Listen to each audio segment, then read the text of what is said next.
गणेश चतुर्थी सनातन हिंदू धर्म के प्रमुख त्योहारों में से एक है। इसे विनायक चतुर्थी के नाम से भी जाना जाता है। पौराणिक कथाओं के अनुसार भाद्रपद मास के शुक्ल पक्ष की चतुर्थी को गणपति का जन्म हुआ था। इस दिन विघ्नहर्ता भगवान गणेश की पूजा अर्चना करने से सभी मनोकामनाएं पूर्ण होती है और कष्टों का निवारण होता है।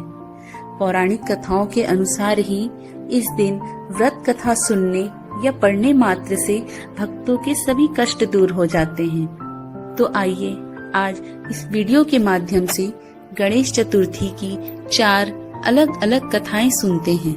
एक बार देवता कई विपदाओं से घिरे थे, तब वह मदद मांगने भगवान शिव के पास आए। उस समय शिव के साथ कार्तिकेय और गणेश जी भी बैठे थे।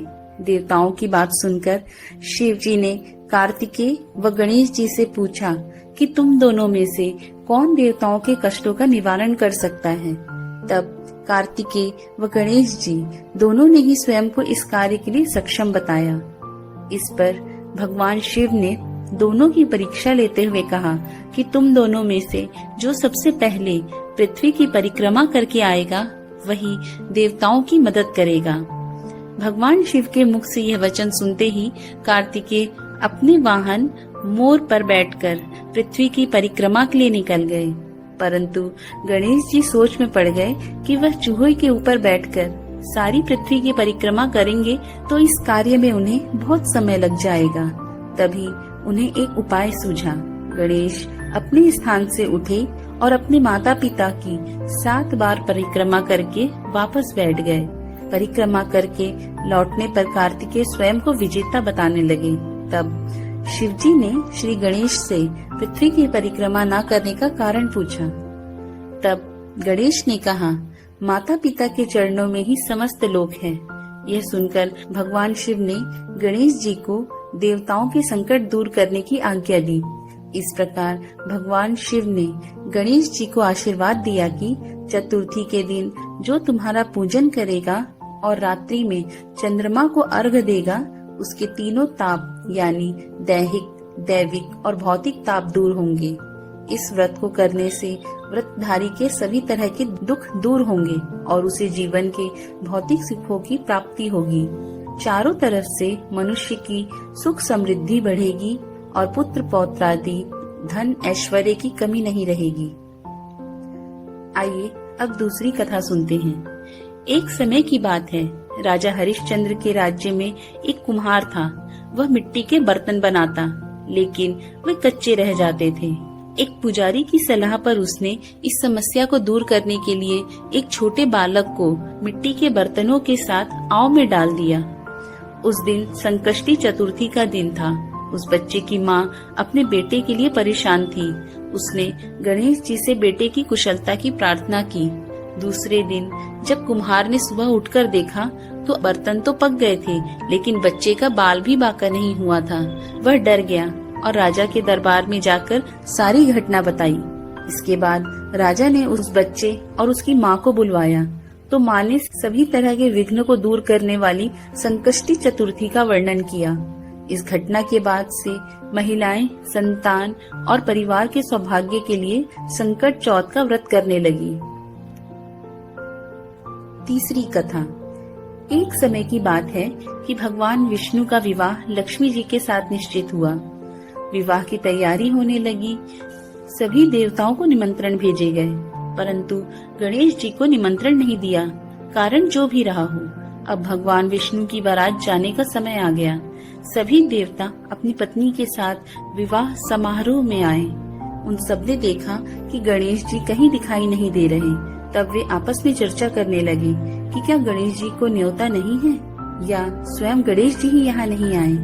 सभी को इस बात पर आश्चर्य होने लगा।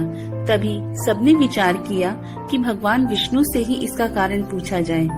भगवान विष्णु से पूछने पर उन्होंने कहा कि हमने गणेश जी के पिता भोलेनाथ महादेव को न्योता भेजा है। यदि गणेश जी अपने पिता के साथ आना चाहते तो आ जाते अलग से न्योता देने की कोई आवश्यकता भी नहीं थी।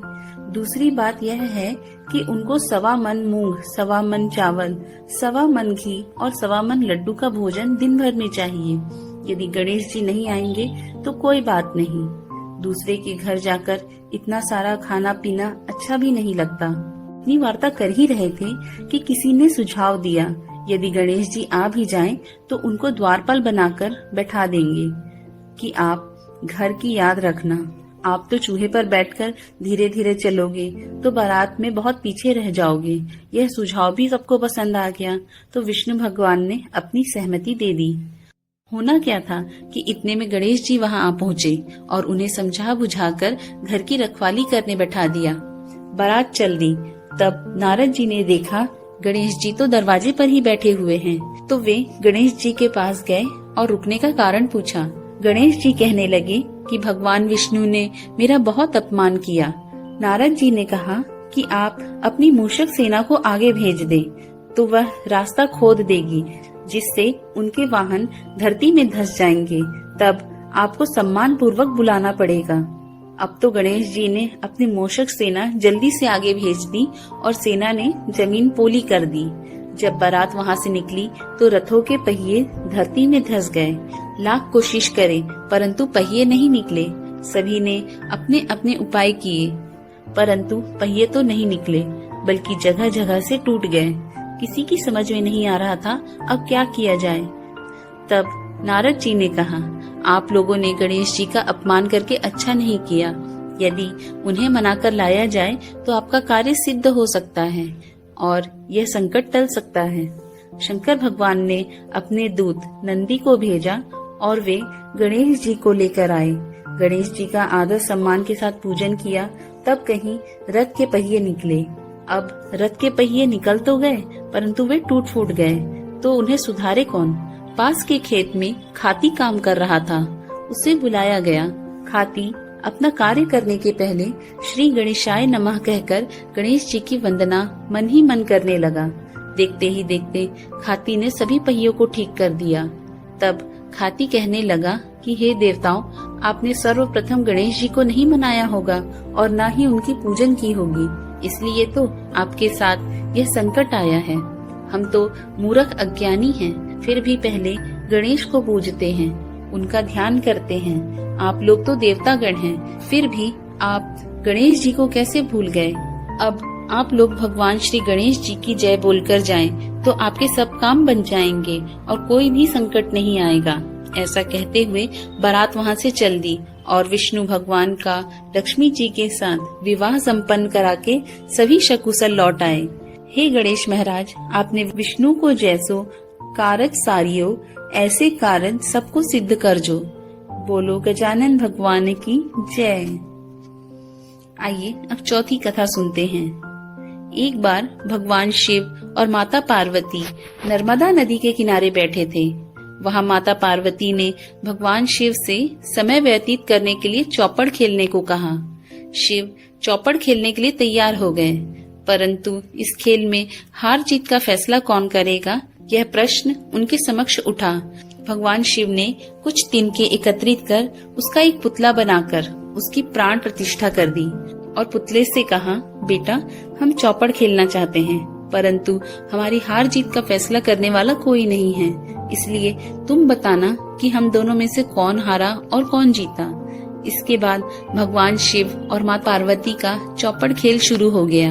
यह खेल 3 बार खेला गया और संयोग से तीनों बार माता पार्वती ही जीत गई। खेल समाप्त होने के बाद बालक से हार जीत का फैसला करने के लिए कहा गया, तो उस बालक ने महादेव को विजयी बताया। यह सुनकर माता पार्वती क्रोधित हो गई और क्रोध में उस बालक को लंगड़ा होने और कीचड़ में पड़े रहने का श्राप दे दिया।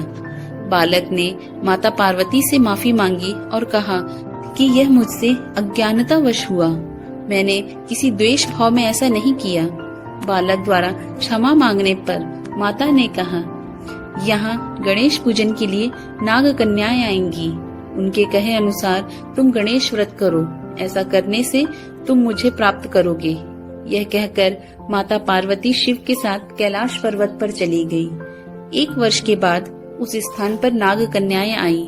तब नाग कन्याओं से श्री गणेश के व्रत की विधि मालूम करने पर उस बालक ने 21 दिन लगातार गणेश जी का व्रत किया। उसकी श्रद्धा से गणेश जी प्रसन्न हुए। उन्होंने बालक को मनोवांछित फल मांगने के लिए कहा।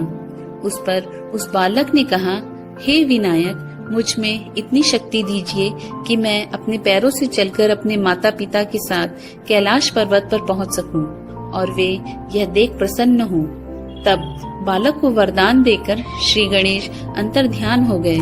इसके बाद वह बालक कैलाश पर्वत पर पहुंच गया और कैलाश पर्वत पर पहुंचने की अपनी कथा उसने भगवान शिव को सुनाई।